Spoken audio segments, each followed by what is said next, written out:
Gagal dalam pertarungan Pilpres 2024 tidak berarti langkah politik seorang Anies Baswedan ikut terhenti. Mantan Gubernur DKI Jakarta itu kini tengah kencang disebut akan ikut meramaikan pertarungan di pemilihan kepala daerah Jakarta yang akan berlangsung pada 27 November mendatang. Walau mengaku ingin rehat dulu usai berjuang di pemilihan presiden, namun tetap saja godaan politik datang ke arah Anies. Tengok saja komentar Ketua DPP Partai Nasdem Willy Aditya pada tanggal 27 April yang menyebut jika Anies adalah prioritas utama untuk menjadi calon gubernur Jakarta yang diusung partainya. Tak hanya nama Anies Baswedan, Pilkada Jakarta tahun ini juga diprediksi akan berlangsung sangat menarik karena muncul pula nama Basuki Cahayapurnama atau Ahok. Ahok menjadi satu nama yang disiapkan oleh PDIP untuk maju di Pilkada Jakarta 2024. Tentu saja kita tidak bisa menganggap remeh nama-nama lain yang juga muncul seperti Ridwan Kamil dari Partai Golkar atau Ahmad Syahroni dari Partai Nasdem. Tapi mengingat duel panas Anies Ahok di Pilkada DKI Jakarta tahun 2017 lalu, maka laga rematch keduanya di Jakarta tahun ini pastinya akan sangat ditunggu-tunggu. Indonesia.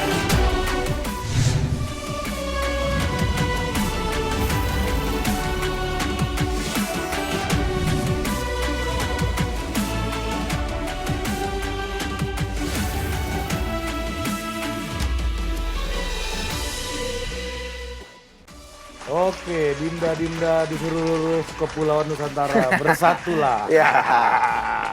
Dan juga jangan lupa setelah kau bersatu, meskipun bersatu bagi para Dinda Korea itu hanya ada dalam pikiran, tapi kau harus melenting. Iya. Ya, seperti abang-abang kita. Iya.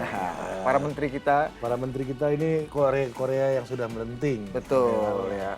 Kita perkenalkan saja langsung. Ya, pertama ini Korea, ini kebanyakan Koreanya dari satu daerah, Ri. Iya. Iya, cuma berdiaspora kemana-mana ya. Betul. Dan kali ini kita bicara mengenai satu khusus daerah. Betul. Iya, makanya nih satu daerah aja nggak bisa bersatu kan. Iya, padahal dari satu daerah yang sama.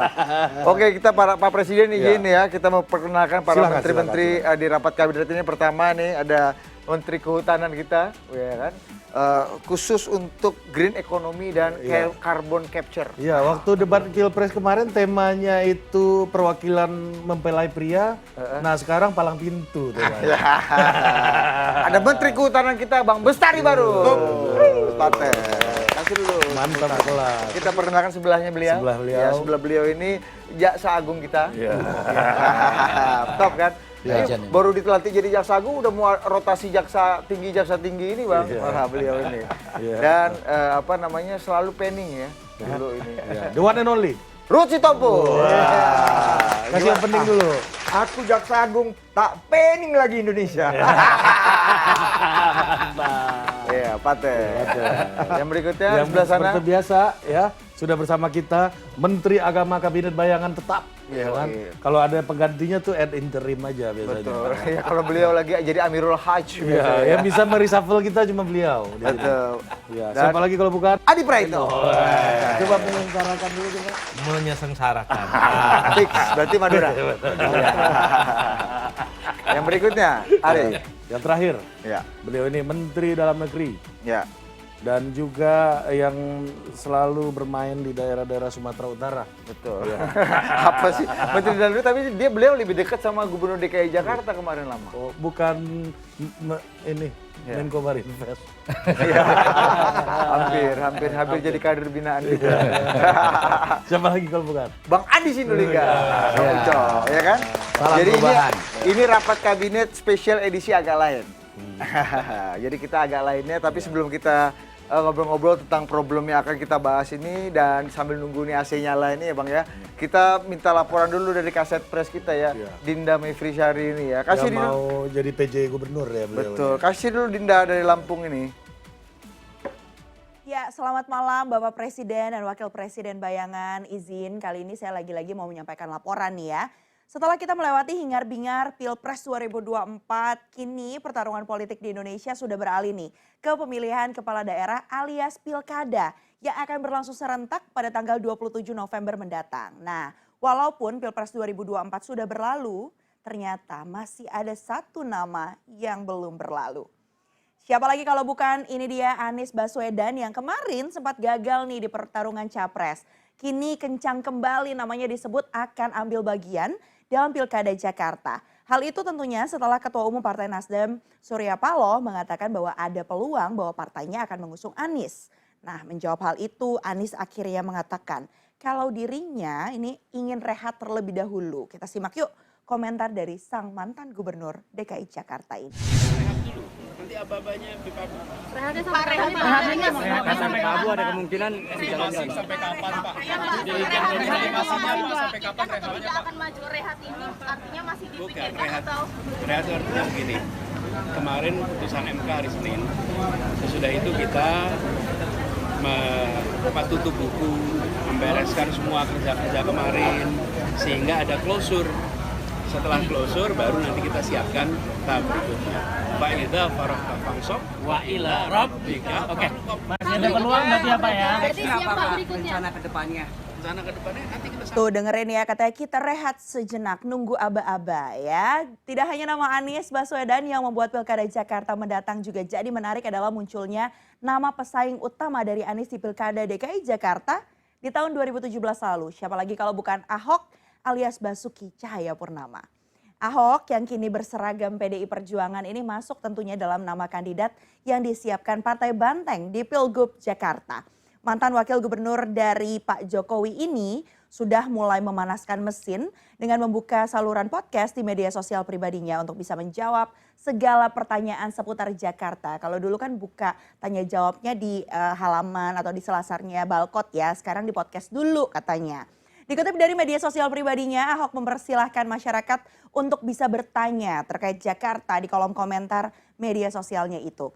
Dan tentunya majunya Ahok ini sudah diprediksi oleh kawan lama Ahok yang juga merupakan mantan anggota DPRD DKI Jakarta Muhammad Sanusi saat berdiskusi dengan Pak Presiden dan Wapres Bayangan beberapa waktu lalu. Dan dicalonkan sebagai wakil presiden baru Pak Ahok kemudian memutuskan untuk mundur dan agresif sekali melakukan serangan-serangan publik. Iya, kalau saya bilang itu ya memang dia begitu. Ya disampaikan aja, tapi bahwa penyampaian dia enggak pasti ada tujuan akhirnya yang dia menurut orang kalau saya kan lama berteman dengan dia, saya punya feeling tujuan akhirnya dia di pilkada. Ini bagiannya aja supaya ya dia ngomong begitu supaya Merah punya empati supaya dia bisa maju. Merayulah supaya dapat tiket dari Merah. Dan selain Pak Ahok atau Basuki Cahayapurnama muncul pula nama-nama lain yang disiapkan oleh PDI Perjuangan untuk maju di Pilkada Jakarta. Kita lihat yuk, ini dia. Di antaranya ada nama dari Tri Risma hari ini, Azwar Anas, Basuki Hadi Mulyono, sampai mantan Panglima TNI Andika Perkasa. Selain PDI Perjuangan, tentu parpol lain juga sudah memunculkan nama-nama yang dinilai potensial. Dari Golkar misalnya ada nama Ridwan Kamil. Nah yang menarik ada juga politisi Partai Gerindra Rahayu Saraswati, Joyo Hadikusumo yang disebut-sebut bahkan dapat dukungan nih dari Projo untuk bisa maju di Pilkada Jakarta. Sementara itu ada pula Partai Nasdem yang menjagokan kader mereka Ahmad Sahroni selain Anies Baswedan. Sedangkan PKS mengaku bahwa saat ini tengah menimbang 3 nama. Di antaranya adalah Pak Mardhani Alisera dan ada juga nih PAN yang gak mau kalah dengan memunculkan 3 nama. Di antaranya adalah politisi yang juga komedian Eko Patrio. Nah kalau memang benar nih nanti akan ada tanding ulang antara Anies dan juga Ahok. Kira-kira kalau dari terowongan atau teropongan dari Pak Presiden dan Wakil Presiden Bayangan serta para menteri ini kira-kira siapa ya? Apakah akan dejavu kayak tahun 2017 atau gimana? Coba silakan, mohon dijawab Bapak. Paten juga Dinda Mevri ini kan. Yoi. Emang melihat beliau melaporkan ini bawaannya kita mau berseragam aja kan. Tapi kurang kotak-kotak kita punya. Jadi nggak bisa bersaing dalam selera Dinda Mevri ini kan. Iya. Dan ini tadi Pak Anies udah bilang mau rehat. Ya kan. Ini mau rehat tapi Pak Ahok juga udah muncul kan di situ. Betul. Dan Mas Anies meskipun bilang udah rehat Dan ini dia bilang bahwa kompetisi tertinggi itu ya Pilpres. Pilpres. Bukan berarti saya kalau ikut kompetisi lainnya itu berarti turun kelas. Nggak ada turun kelas. Nah, kita tanya yang punya Anies ini siapa ya Bang Bestari? Bang Bestari kan udah habis apa Anies kontrak. Sinulinga? Oh udah. udah habis kontrak udah habis kontrak belum? Belum ada kontraknya. Sama Mas Anies. Kan sampai Pilpres aja Ya, kemarin. saya kira begini Kecuali bahwa- Anies jadi ketua umum Partai Nasdem ya kontraknya belum habis. Pertama bahwa Partai Nasdem partai terbuka. Artinya hari ini di seluruh Indonesia dari mulai tingkat nasional, DPP, DPD, dan DPW itu membuka pendaftaran untuk calon kepala daerah. Oh berarti Kan belum gitu. pasti Mas Anies lah ya. Karena terbuka. Ya kita tunggu terbuka ini. Iya. Partainya. Oh, jangan-jangan Menteri Kehutanan. Saya lapor ke Pak Presiden ini. Jangan-jangan Menteri Kehutanan pun mau mendaftar kan begitu. Paten juga pengalaman di parlemen Jadi, Jakarta ini kan beliau, masih kan? sangat terbuka, masih sangat cair, dan banyak orang yang berpikir tentang Pak Anies gitu ya. Saya kira kalau melihat daripada perjalanan Pak Anies, beliau selalu menemukan jalannya. Jadi dicari-cariin siapa ya. yang pernah menyangka Pak Anies itu jadi gubernur DKI? Nggak ada itu. Di ujung-ujung kena malaria jadi gubernur. Siapa yang pernah membayangkan bahwa dia akan dicalonkan jadi calon presiden? Artinya Tiba-tiba jadi. Siapa yang bisa membayangkan Mas Anies bisa mengalahkan Mas Ganjar Pak ada Anies, gede Pak ini? Anies ini biar dia menemukan jalannya. Pasti akan ketemu jalannya dia. Karena juga memang ngerasa Bang ini kan. seperti itu dia gitu. Tinggal bagaimana kita menemukan jalan kita kan gitu. Oh. Nah, jadi Dan untuk mungkin nggak bisa jalan Bang. Nasdem dengan Mas Anies mungkin nggak bisa jalan. Setelah bersama-sama membangun harapan kan bangsa sudah ini. saya sampaikan. Partai kapan? terbuka, Kapan? Nggak ada Abang mau partai sampaikan terbuka. apa-apa. Oh, sangat Siapapun mungkin. bisa bergabung di dalamnya. Termasuk- Siapapun yang berhasrat ingin menjadi kepala daerah boleh mendaftar. Termasuk Pak ini ya Bang ya, apa ketua umum PSSI ini Pak Menteri BUMN kan. Dulu Pak Surya pernah berpidato tuh. Erick Thohir, the rising star katanya. Ya kan? Ya. Kalau misalnya kita menang terus Tapi kan bola yang, ini kan harus yang ada momentum dicalonkan cuma elektoral. bisa satu. Maka ada pilihan-pilihan yang harus dilakukan. Nasdem Gitu. kursi paten loh Bang. Ya, paten lah, kalau nggak paten bukan DKI. Nasdem namanya itu. Berapa kursi Bang dari 5 tahun lalu insya- bedanya? Yang lalu itu bergerak dari 5, kemudian naik 7, sekarang insya Allah menjadi 11. Tuh, paten gara-gara Mas Anies membawa kotel efek buat Iya. Nasdem ini kan. Ya, Tapi yang jelas, Paten masuk setelah dulu nih. mendengar kabinet bayangan, Ha? aku yakin yang namanya sahabatku Anies Baswedan tidak rehat lagi. Kenapa? Ini memang kabinet bayangan mantap.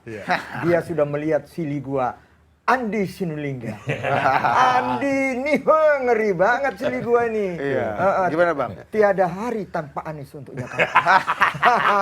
Jadi aku yakin sekarang dia kalau diwawancara lagi, sekarang saya sudah siap. Abang translate dulu silih itu apa? Wah, Sili sili itu- itu lah ya gua. Oh lah, Ipar. Oh gitu. Jadi Abang yakin setelah acara ini Mas Anies kemungkinan berubah nih? Oh berubah dia sangung nggak rehat, udah deh Andi yang sangat militan pemanasan pada waktu dia. itu. Bang, tapi kalau Abang baca tadi tondo-tondo dari Bang Bestari baru sini, terawangan Abang nih, Jaksa Agung nih, ini bahasanya masih mau apa enggak nih sama Mas Anies nih? Kalau aku lihat kayaknya enggak. Cemana Ini, tuh? Cemana kalau aku Bang? lihat Nasdem ini kacang lupa sama kulit. Jujur aja, dia bisa gimana? Tiada lain karena Anies. Anies apapun sudah membawa Nasdem naik. Begitu juga PKS. Karena itu sebenarnya biar sili gua Andi Sinulinga senang. Udahlah, langsung aja. Tumben Abang baik sama Anies ini. Hah? Bukan, kan memang kan ya, dia aku jujur saja nih mohon maaf. Aku kalau Bang Surya Paloh dan Muhaimin pergi ke sana, Kesana tuh kemana? ya ke Pak Prabowo, Ah. ya apapun sekali lagi aku ingatkan filosofi Jawa. Gusti Mboten Sare. Tuhan itu tidak tidur. Anies sudah berjuang untuk membesarkan dua partai ini. Wah dia loh. Maksudnya Tiga. ada pengkhianatan gitu atau gimana maksud Abang? Kasih dulu bahasa yang lebih jelas. Enggak, saya enggak ngerti kenapa sih saya dari PDI Perjuangan tegak lurus Ibu Mega sampai sekarang baru kami yang hitam putih kami oposisi. Enggak, ini soal Anies ini Bang. Iya, Oposisi Anies. enggak. Oposisi Anies juga, Prabowo juga, oposisi di mana-mana ya Bang. Oh, enggak. Kami memang sangat ya gimana ya. Kita bukan merendah, memang kita the ruling party oke, oposisi juga oke. Karena kader-kader kami militansinya nggak usah diragukan. Jadi kalau PKS, PKB sama Nasdem ini udah kacang lupa kulit. Ya janganlah, apapun Anies itu udah sangat berjasa. Karena dia berbicara dengan tema perubahan, banyak loh jadi senang dengan Nasdem, senang dengan PKB, senang dengan PKS. Karena itu tolonglah ingat jasa-jasa Anies. Kalau nggak nanti silih saya nih, ini Andi Sindlingga loh. Anak PP nih sama dengan anak pemuda Pancasila. Bang, kalau Nasdem nggak calonin, silih abang ini bisa kumpulkan KTP untuk Anies ya nggak? Ya penting maju barang ini. Iya, Tapi nanti bisa, kita kasih bisa. hak jawab untuk Bang Mustari ini. Jangan bener kan nih ada pengkhianat, janganlah kacang lupa kulit Bang. Lebih paten dijawabnya usai jeda. Kami akan segera kembali. Usai jeda. Udahlah, sebaiknya jangan urusin Pak Anies. Dia tahu apa yang akan dia lakukan, gitu. Jangan-jangan begini-begini ini karena PDIP juga ada kepingin-pengin juga, kan begitu kan? Pingin sama Pak Anies? Saya kira tidak menutup kemungkinan. Iya toh?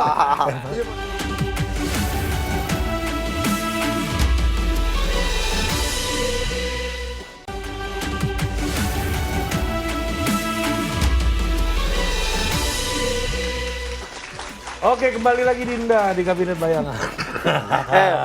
Mentang-mentang baru bilang ini organisasi apa segala macam kau diterangkan Tadi bawa PP Bang Ruhut. Coba, Kanda, apa itu? kasih dulu jawaban. Katanya kacang lupa kulit. Kita nggak tahu siapa kacang siapa kulit dalam masalah ini. Ya kan? Jadi berimajinasi boleh saja. Namun tentu Bang Ruhut ini selaku kader dari partai yang besar mampulah memberikan kecerdasan kepada masyarakat dalam setiap statementnya, ya kan? Jadi kalau ngelihat sejarah daripada bagaimana Anies dicalonkan itu, maka Nasdem, PKB dan PKS ini telah memberikan kendaraan terbaiknya untuk dibawa. Bahkan kita ikut bersama berjuang dengan itu. Izin Pak Menteri, saya bacakan nih ya. Ini dari statementnya Presiden PKS Pak Ustadz Ahmad Saiku. Ini saatnya Anies dukung kader PKS maju di Jakarta. Katanya kalau kemarin kami sudah berusaha mengusung Pak Anies dan bekerja sekuat tenaga untuk memenangkan Pak Anies menjadi capres. Saya kira di pilkada ini saatnya lah Pak Anies mendukung kader PKS untuk maju di pilkada DKI. Apakah Nasdem punya pandangan yang sama juga? Saya kira baik-baik saja bagi satu partai kemudian memberikan rayuan dan godaan ya kepada seseorang yang ingin dia calonkan karena dia yakini bahwa orang ini akan membawa kesuksesan. Sah dong partai politik melakukan itu. Yang tidak sah itu ketika kemudian masyarakat disampaikan hal-hal seperti tadi yang disampaikan Bang Ruhut. Ini lupa kacang pada kulit. Entah yang mana kacang, entah mana kulit. Iya, kulitnya pun kulit apa kita nggak tahu. Anies sudah kita antarkan sampai tanggal 14 Februari. Kontrak habis. Kontrak habis, expired date udah lewat. Kemudian kita juga harus hormati hasil dari penghitungan KPU yang menyatakan sekian loh suara Pak 01, 02 dan 03. Nggak, ini pilkada DKI. Ini kan barang beda, Pak. Ini balik dulu ke sana. Jadi kalau tadi dikatakan lupa kacang pada kulit, tentu konteksnya adalah Pilpres. Nah, pada hari ini, tadi saya sudah sampaikan, udahlah sebaiknya jangan urusin Pak Anies.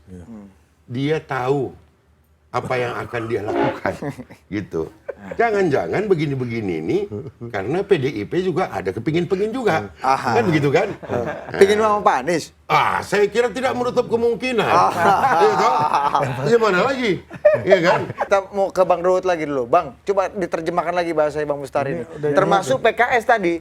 Itu abang menerjemahkannya PKS sama nggak sama Nasdem ini? Iya sama, begitu juga PKB. Karena tapi paling tidak karena ini juga silih gua. Ya, aku hanya ingin katakan begini, terima kasih loh kepada Kabinet Bayangan. Kalau melihat begini, Aku ini mesti pegang-pegang tangan Ayo, calon cocok. Menteri Kehutanan ini.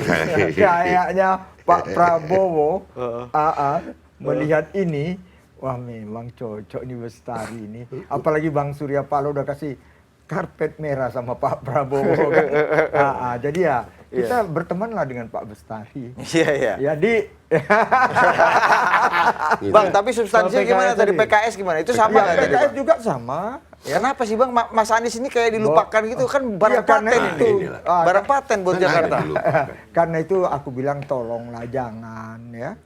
Ya, saya berkomunikasi dengan Ahok, dengan kawan-kawan lainnya yang mau maju. Saya bilang pintar-pintar merebut dan memenangkan hati Ibu Megawati Soekarno Putri. Ketua Umum kami, Presiden Republik Indonesia yang kelima. Ya. Kunci di tangan beliau. Jadi Ahok pintar-pintar berselancar, Bu Risma, begitu siapapun dari kader kami. Memang dari PDI Perjuangan ini banyak, dari militernya ada ya. Kita tunggu. Anies Tapi mungkin ini, nggak Bang? Anies mungkin nggak? Kalau kata Bang enggak, Bestari tadi. kalau Anies enggak. Ini oposisi. Tuh. Anies bilang nggak mungkin. Coba kasih dulu. Oposisi kan? Enggak. Kalau Ya, Anies enggak. belum Karena oposisi. jujur aja kita menghormati Nasdem, kita menghormati PKB dan PKS. Karena ini barang punya itu. Janganlah. Dia udah bantu kalian, masakan kalian nggak bantu dia. Ya dia. Maksudnya bantu itu bagaimana tuh? Ya, bos. Jujur aja, kalian punya kursi itu bertambah loh. Bertambah berapa? Hah? Kan dari 5 dari Begini, 7 jadi 11 ya Bang. Ini juga harus dijelaskan. Kan tadi yang bilang Pak Bestari. Nasdem dari pertama kali ikut pemilu, kursinya 36. Kemudian mendukung Pak Jokowi untuk 2 periode, naik menjadi kursinya menjadi 59. Ya kan? Kemudian sekarang jadi 69. Secara suara itu penambahannya cuma 0,45. Di DKI kursi Nggak nambah sampai banyak, 1% pertambahan suara Nasdem. Dari 7 ke 11 kan paten kan Bang? Secara skala nasional, Di skala DKI, nasional. DKI. Jangan bicara DKI saja. Ini nasional itu dulu 9,0 sekian, sekarang 9,4 sekian. Jadi nggak kursi- sampai 1% pertambahan suara kita gitu. Jadi Tapi sini biar 0, tetapi itu pun artinya memang ada suara yang bertambah. Iya, karena Ya, itu terima walaupun kasih tidak lah, terlalu Pak Anies. banyak. Jadi saling sebetulnya ini saling support aja satu sama lain dimanapun namanya pilpres toh. Iya. Bayangkan Bang, ada seorang figur yang tidak ketua umum partai, tidak kader partai, tapi bisa nyalon Bang. Nah itu yang belum pernah terjadi di PDIP Bang. Nah makanya mungkin sekali ini PDIP ada keinginan. Ada keinginan pilpres nggak mungkin ya toh. Tapi kita sudah membuat sejarah itu. Jadi bahwa kemudian pada hari ini pemilu sudah selesai dan kita kemudian menyatakan Bang Surya kemarin ini pilihan kami, pilihan Nasdem untuk mendukung pemerintah. Saya kira pemerintah yang kita dukung itu adalah pemerintah yang sah. Secara undang-undang dia sah gitu. Jadi jangan sampai kemudian diartikulasi oleh PDI Perjuangan bahwa yang sah pun kita lawan. Ya kan? Lawan dalam konsep dan segala macam untuk tujuan kebaikan, oke-oke saja. Tapi bukan yang seperti terjadi sekarang ini. Ya kan? Dikatakanlah kalau pakai yang ini negara akan rusak segala macam. Ya itu kita cerdaskanlah bangsa ini. Kan begitu saya kira. Tapi soal kacang lupa kulit itu. Nah itu dia. Makanya hati-hati mengeluarkan statement tentang kacang dan kulit. Itu aja saya kira.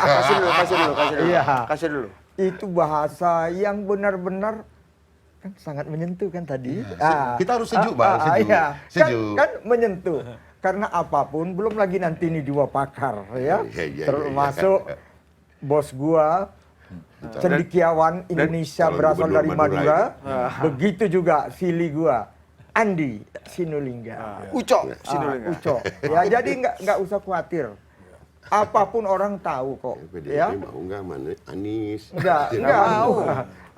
Apapun ya. Dan kita memang kalau di luar kader kita ada yang bagus, kita objektif juga kok. Kalau memang kita survei loh. Ya berarti boleh dong Anies. Kita survei. Kalau DKI aku belum lihat surveinya, tapi beberapa daerah yang surveinya memang ada tokoh di luar kita kan terbuka mendaftar ke PDI Perjuangan. Oke, kita Diterima sama Pak lempar dulu. Hasto. Lempar dulu ke saya Iya. kanannya West Wing ini Bang. Gimana Mr. Adi Pre ini ada kacang lupa kulit kata Iya, Bang Ruhut. Dan gue baru tahu ternyata orang Madura pun saudaranya Bang Ruhut kan tadi katanya. Saudaraku dari Madura. Coba Silakan kasih Bang. dulu pandangan. Mungkin yang disebut dengan kacang lupa kulit oleh Bang Ruhut itu karena Nasdem itu ada kecenderungan berkoalisi dengan Prabowo. Sementara Anies itu tetap iman politiknya berada di luar kekuasaan jadi oposisi. Bagi saya nggak tahu persis ya, karena per hari ini Nasdem sebenarnya masih belum memastikan akan berkoalisi ataupun tidak. Mereka katanya belum bicara tentang menteri. Meski sekalipun publik tahulah ya, ending-endingnya juga insya Allah tebal, itu juga akan berkoalisi dengan Prabowo dan Gibran kan Nasdem. Nah kalau kita kembali ke laptop nih soal Pilkada Jakarta, kalau saya membaca kediban mata Bang Bestari Barus, rasa-rasanya jatuh cintanya ke Anies itu tak hilang-hilang, Pak. Itu rumit ya.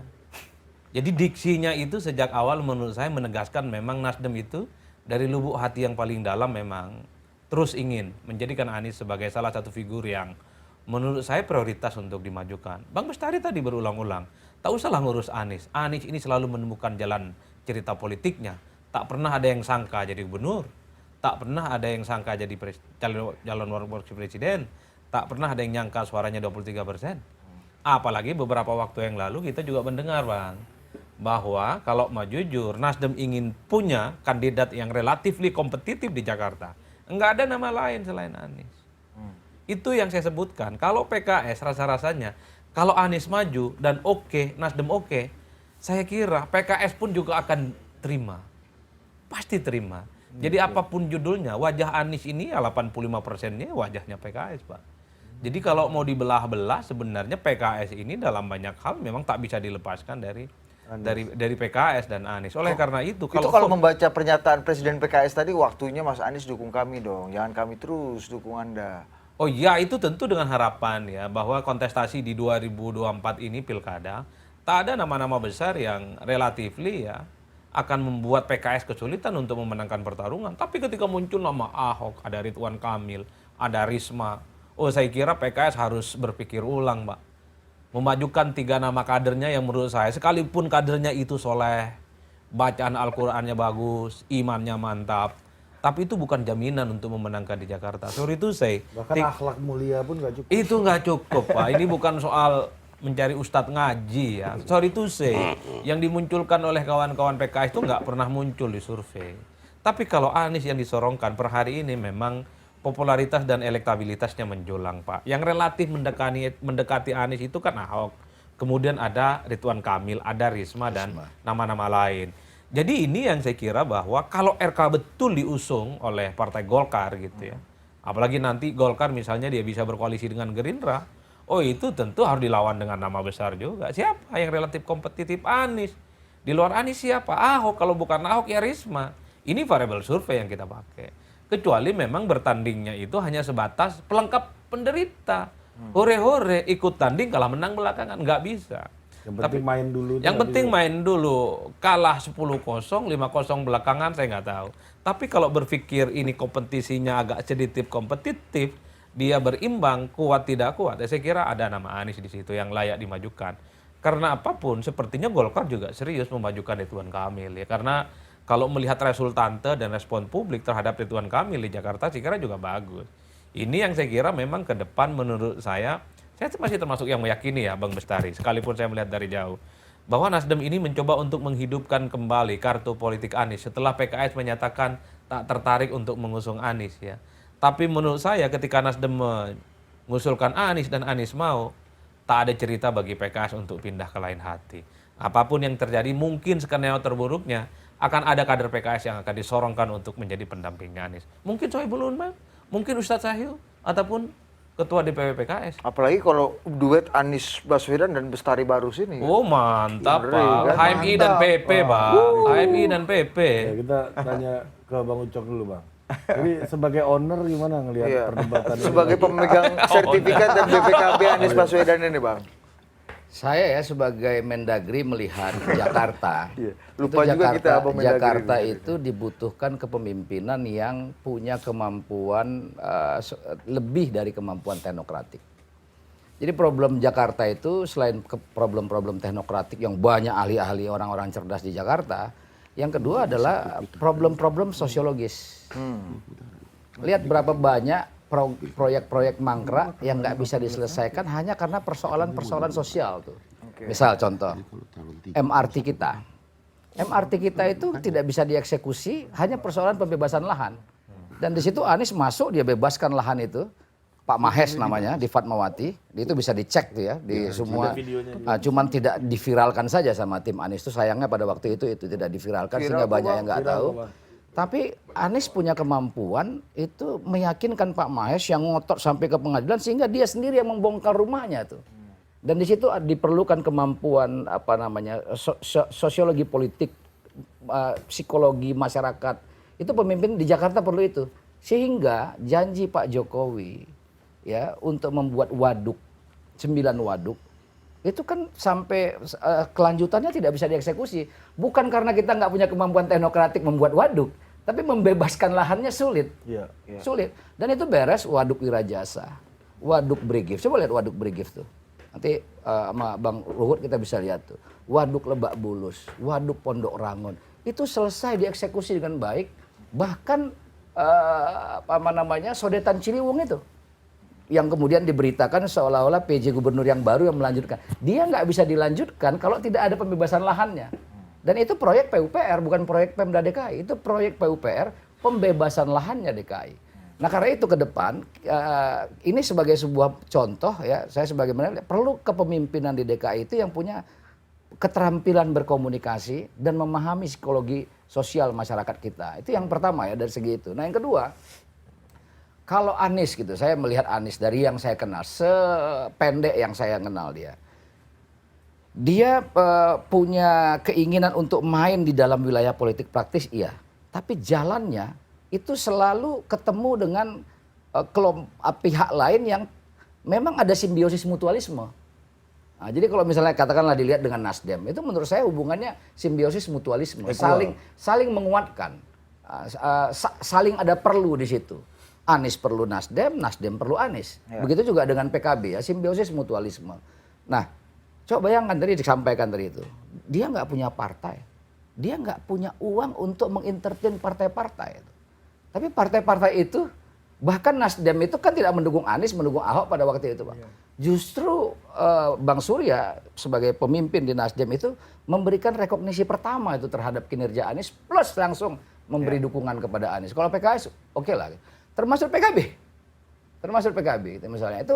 Itu contoh-contoh yang menurut saya adalah Anies punya soft power yang itu bisa menjadi variabel juga untuk partai-partai itu. Jadi terjadi simbiosis mutualisme di antara mereka. Ada magnet tersendiri ya Bang ya? Iya, saling ketergantungan. Nah karena itu menurut saya ke depan, sampai sekarang pun saya misalnya besok saya ke Aceh bareng Anies nih kan, mau mengucapkan terima kasih kepada masyarakat di Aceh, ke Sumatera Barat sudah. Besok kita sholat Jumat di sana menyampaikan terima kasih pada masyarakat Aceh karena salah satu provinsi yang bisa dimenangkan oleh pasangan Amin. Nah besok pasti saya tanya lagi, tapi kemarin saya tanya bahwa ya itu bahasanya masih begitu, kita rehat dulu, kita lihat dulu gitu. Karena dia tahu dia nggak punya alat untuk maju. Kayak yang mendaftarkan itu kan partai-partai itu. Nah partai-partai. Nah kita lihat. Nah kalau saya melihat teman-teman partai termasuk PKS kemarin, menurut saya itu komunikasi yang wajar. Itu. Partai ingin mendorong kadernya, itu wajar sebagai sebuah harapan partai untuk memimpin DKI kan. Tapi waktu berjalan saya setuju sama Adi Pray. Waktu berjalan pada saatnya nanti adalah realitas politik pada waktu itu nanti yang akan menentukan. Dan biasanya Mas Anies dengan soft powernya bisa menjadi magnet dari pertemuan-pertemuan simbiosis itu di kala-kala yang kritikal dalam pengalaman yang kita lihat. Ini kan presiden ya, jurisprudensi kita lihat. Karena kemarin begitu, maka kita bisa lihat tuh. Bahkan sampai Nyapres pun itu nggak punya bayangan. Nggak punya bayangan, Bang? Nggak punya bayangan. Kita jawab setelah pesan-pesan berikut ini. Cuman kan problemnya apakah penguasa Pak Prabowo Subianto, Gerindra happy kalau Anies maju lagi di Jakarta? Itu tentu yang menurut saya rumit untuk menjawabnya, Pak. Karena ini ibarat memelihara anak macan. Jangan sampai macan ini membesar dan dia akan menjadi sesuatu yang besar yang justru akan melahap lawan-lawan politiknya di masa yang akan datang.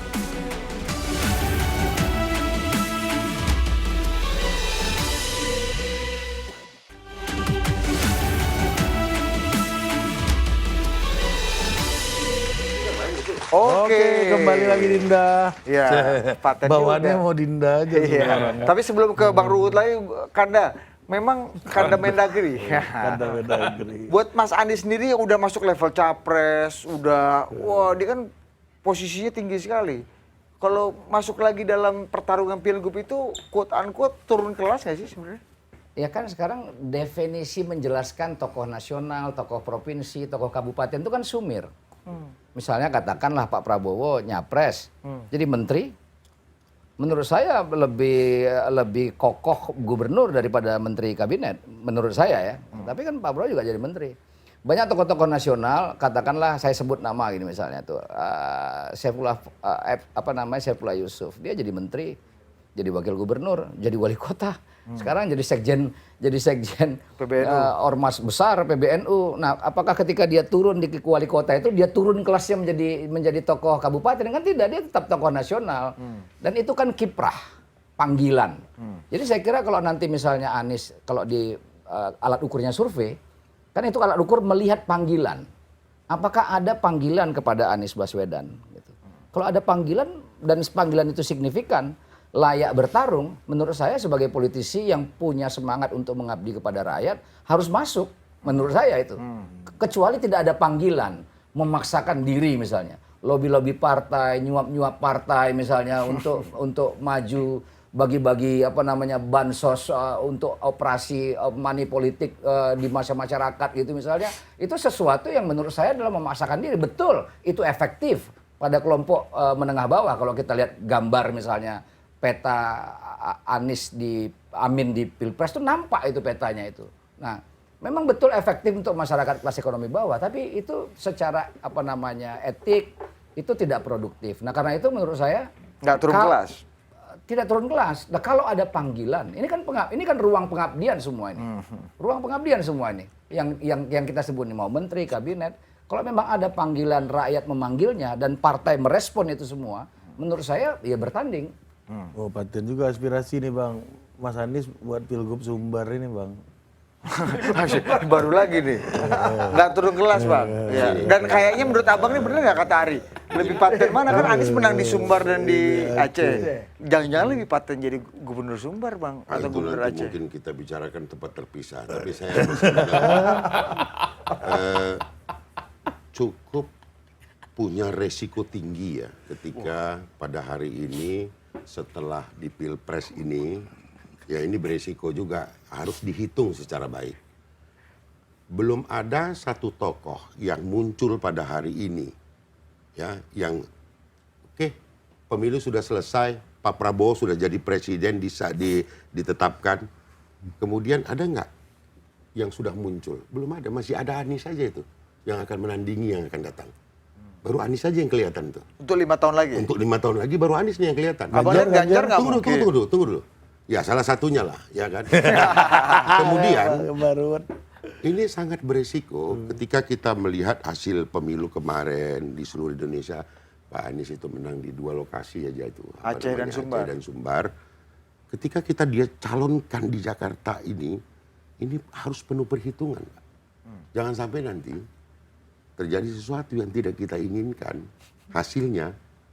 Maksudnya dicegal gitu? Bukan seperti itu maksudnya. Saya kira nggak perlu saya jelaskan terlalu jelas. Nanti bagian dia menjelaskan ya. Dia harus dihitung menang. Harus pasti menang. Tidak boleh ada hasil selain daripada menang. Nah ini perlu pendalaman dulu. Maka sudah betul tuh dikatakan Pak Anies. Saya mau rehat aja dulu. Berhitung-hitung dulu kita. Jangan sampai nanti di sini nggak dapat, 5 tahun lagi pun nggak ada lagi lawannya Pak Prabowo. Kan kira-kira gitu. Kecuali di Sumatera Barat. Nah, kecuali dari Madura nanti lahir tokoh baru. Gitu kan. Nah, ini kan perlu perhitungan yang matang supaya kontestasinya menarik.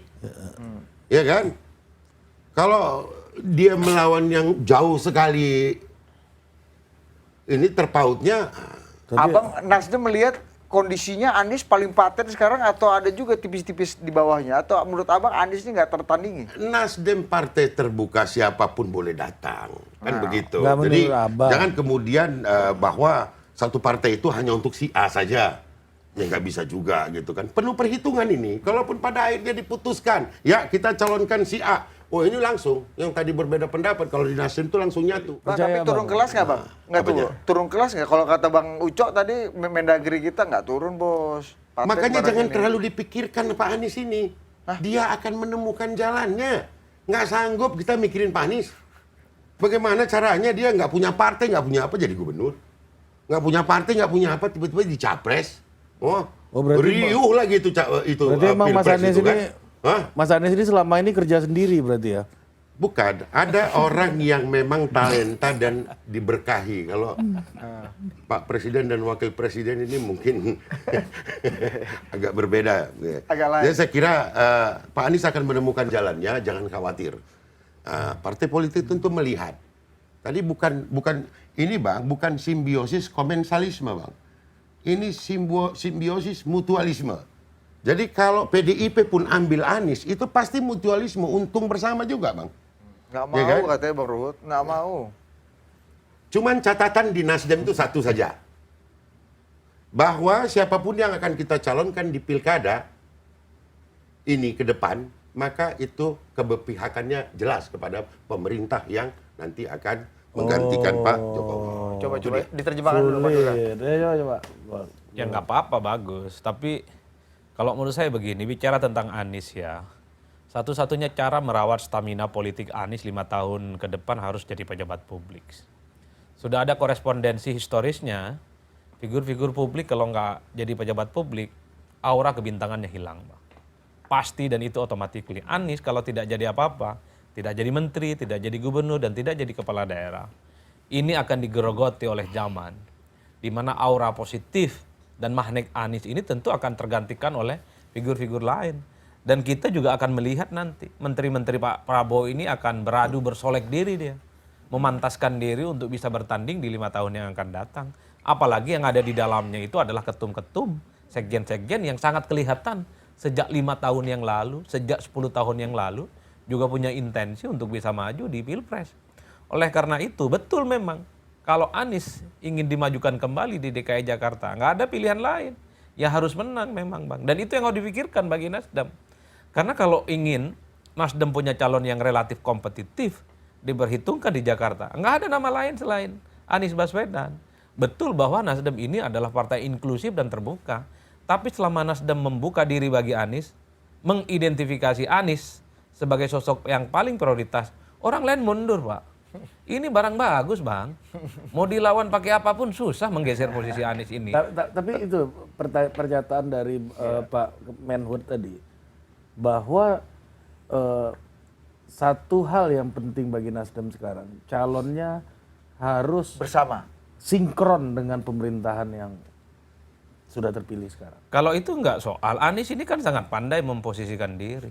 Kerdipan mata dan kerdipan hatinya itu memang selalu seirama seakan-akan. Satu sisi dia mencoba untuk menjaga suasana hati elit-elit partai yang mendukungnya. Tapi pada saat yang bersamaan, Anies juga pandai merawat basis konstituennya secara politik. Karena kepala-kepala daerah nanti nggak mungkin akan head to head secara langsung Pak dengan presiden. Nggak mungkin. Tapi yang jelas profiling isu politik dan diferensiasi politiknya yang coba akan ditunjukkan oleh Anies misalnya kalau terpilih di DKI Jakarta adalah sesuatu bagaimana basis konstituennya. Ada yang 23% ini tetap terjaga. Sekalipun Nasdem tiap hari misalnya menjadi bagian dari koalisinya Prabowo, muji-muji Prabowo, memperjuangkan apa yang disampaikan Prabowo. Tapi Anies akan berjuang dengan ranahnya yang berbeda. Jadi kalau mau jujur dalam konteks ini, Nasdem dengan Anies itu seakan-akan dia ingin memainkan dan naruh telur di dua keranjang yang beda-beda Pak. Secara elit politik dan kepartaian bersama dengan Prabowo. Tapi di keranjang yang lain, Anies ini tentu akan mengorganisir kelompok-kelompok yang selama ini memang berada di luar kekuasaan. Dia tidak puas dengan kinerja politik pemerintah 5 tahun yang akan datang. Karena kalau mau jujur sebenarnya dalam banyak hal orang melihat Anies dan Nasdem ini berbeda. Yang mempertemukan basis Anies dan Nasdem itu karena kesamaan. Ini kebetulan Nasdem cocok dengan Anies dan Anies diberikan karpet merah untuk bisa maju Pilpres Pak. Ini yang saya kira memang yang disebut oleh Bang Bestari Barus ini mutual interesting, mutual understanding. Intinya sama-sama saling menguntungkan satu sama yang lain. Oleh karena itu ya itu saja menurut saya. Kalau Anies PKS tadi gimana menurut Anda? tentang PKS, Ya. udahlah PKS ini kan kalau mau jujur partainya memang kuat Pak. Dia menang nih di Jakarta kan 2024 ini. Tapi kalau bicara tentang Pilgub, 3 nama itu yang disorongkan. Udah wassalam Pak, wassalam. Bahwa wassalam itu maksudnya kalah kompetitif dengan nama-nama yang lainnya. Nama-nama yang Meskipun dimunculkan. Anies nggak maju ya. Kalau Anies maju justru, artinya apa? Kalau Anies maju sepertinya PKS juga tertarik dan akan merapat. Minimal PKS itu dapat wakil, bukan TPHP seperti Pilgub 2017 sebelumnya. Setelah misalnya Sandi keluar, kan wakilnya kan sebenarnya jatahnya PKS. Meski at the end of the day-nya itu tidak diberikan kepada PKS, diberikan kepada Gerindra. Tapi saya selalu melihat dan meneliti ya. PKS itu tak pernah sakit hati kepada Anies. Dan cinta PKS ke Anies itu kayaknya sampai kiamat itu nggak bakal berubah Pak. Di mana Anies maju rasa-rasanya sulit untuk PKS itu untuk berhadapan-hadapan dengan Anies. Oleh karena itu kalau serius Nasdem mengusung Anies di Jakarta, saya yang 1000% yakin PKS juga akan mendukung Anies. Nah, kalau tadi ide liar Pak Presiden ini kan menangnya di Aceh dan Sumatera Barat. Tadi Bang Ucok, Menteri Dalam Negeri juga udah keliling. Kalau itu justru turun kelas Pak, jangan di Sumbar dan Aceh lah. Ini jarang beritanya. Kalau Jakarta ini kan gubernur Indonesia Pak. Jadi apa yang terjadi di Jakarta ini langsung viral. Apa yang terjadi di Jakarta langsung ramai. Karena Jakarta sekalipun tak lagi jadi ibu kota, ini tetap akan jadi epicentrum. Ini akan terus jadi lokomotif dan pusat peradaban. Jadi kalau profiling gubernur Jakarta ini bagus di 5 tahun yang akan datang, betul. Satu-satunya yang relatif bisa menyaingi aura head to head dengan Pak Prabowo Subianto ya adalah Anies. Nah, Cuman kan problemnya apakah penguasa Pak Prabowo Subianto Gerindra happy kalau Anies maju lagi di Jakarta? Itu tentu yang menurut saya rumit untuk menjawabnya Pak. Karena ini ibarat memelihara anak macan. Jangan sampai macan ini membesar dan dia akan menjadi sesuatu yang besar yang justru akan melahap lawan-lawan politiknya di masa yang akan datang. tapi itu gimana tadi Pak Mendagri pernyataan Bang Bestari bahwa satu syaratnya kemungkinan yaitu tidak berhadap-hadapan dengan pemerintahan yang nilainya 11 dari 100 ini kan Pak Prabowo. Justru kalau sebagai Mendagri saya melihat misalnya kalau kita lihat Pak Prabowo sudah resmi ya, sudah sah sebagai presiden terpilih misalnya, tinggal nunggu pelantikan. Justru pemerintah pusat sangat ke depan itu sangat membutuhkan sosok seperti Anies. Justru karena banyak sekali program-program pemerintah pusat itu yang ada di DKI itu. Dan itu tadi saya katakan perlu keterampilan leadership dalam banyahan, bukan sekedar teknokratik tapi juga kemampuan sosiologisnya, pemahamannya, keterampilan berkomunikasinya dengan baik gitu misalnya. Nah termasuk satu problem unggulan Pak Prabowo. Apa itu? Makan siang gratis.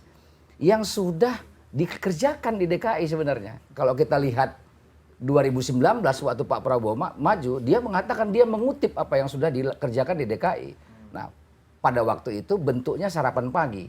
Namanya menambah mutu gizi untuk siswa. Maka sudah settle itu.